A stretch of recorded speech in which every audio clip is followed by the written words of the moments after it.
waa salaamaaleykum sama vidéo bi nag maa ngi koy def adressé ko patriote yëpp yi nekk ci Sénégal partout Sénégal ak bitim réew rawatina suñu njiit nga xam ne moo jiite Pastef les patriotes muy président Ousmane Sonko léegi rek lañ jóge nii Tëngéej mu ñëwoon fi vraiment Tëngéej jëpp génn tertu ko tertu bu rafet waaw def na nag discours boo xam ne bi mu koy def mi ngi ma fekk maa ngi taxaw par rapport ak discours boobu rek moo taxoon may ñëw sax di ñaan ministre de la justice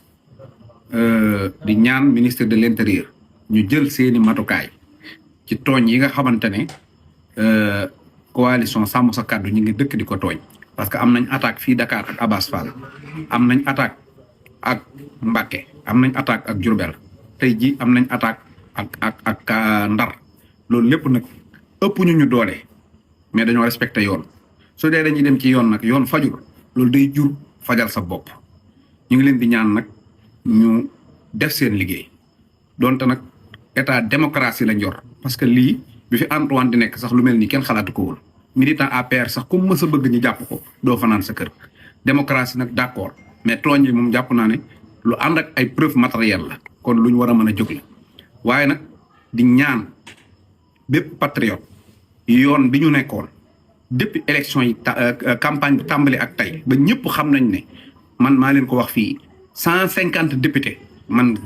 gëm naa ne bu ñu demee élection ba ngoon dinañ ko am parce que opposition bi gisuma fu ñu mën a jaar ba am 15 députés yoon boobu ñu jaaroon nag opposition bi ñoo ñu gën a xam ne ñoom dinañ am gàcca le 17 bu kenn musta gis gàcca googu nag moom la ñuy njëkkante di ko woote ci violence parce que violence ñàkk argument rek moo koy indi li naqari président Ousmane Sonko xam nañ ko mooy jàkkaarloo deretu patriote yi muy walwal yi loolu